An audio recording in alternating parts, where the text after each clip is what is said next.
You are here today in what we refer to as our storefront for community design. We've had about 14 to 15 people who've been meeting consistently to take a look at design centers in other parts of the country such that we could design something that would address our needs as we've defined them, which was really to have the opportunity to provide to homeowners, to provide to businesses and organizations as well as local government access to professional, quality, affordable design and planning resources that are right here in community. So for example, if you lived in an old and historic district and you wanted to have it be green, your property, where do you go to get that kind of information? Where do you go to get information about if you wanted to have a park, a memorial park, and you wanted to get some sense of what might that look like based on what the community and the citizens and the residents have asked for?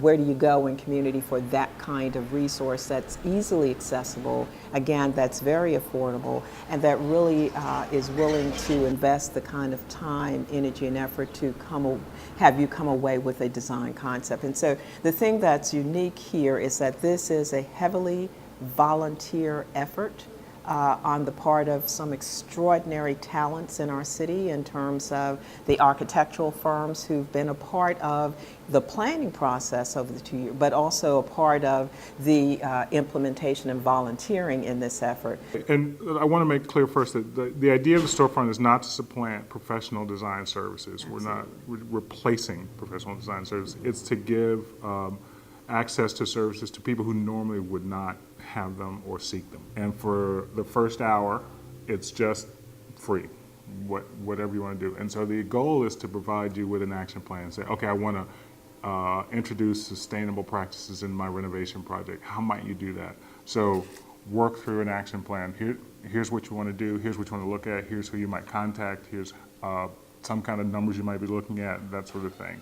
And that's a big picture. Now, then based on a sliding scale of income, the next hour is free, or the continued consultation is free. And we've used basically the model of the federal government to determine what that is. Citizens have accessed it for a variety of things at this point and a variety of projects, from landscaping to memorial parks to what can we do with the school that's been sitting dormant for the last decade, to what about a market in our community and what might that look like, to questions about tax credits and how might that work, to just, again, folks who, I have some structural issues, can I get some advice about that, and maybe some referrals to those kinds of entities and community that can address it. Again, the intent is to provide the kind of resource to homeowners, businesses, organizations, local government in community that partner with those entities around good quality design and planning resources, and the center does that.